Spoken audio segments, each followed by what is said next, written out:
нас на Волге она по-другому клеится здесь. Там утапливается даже.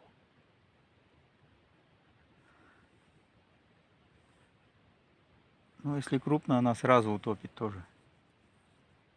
На Волге ж крупно, а там тоже берет.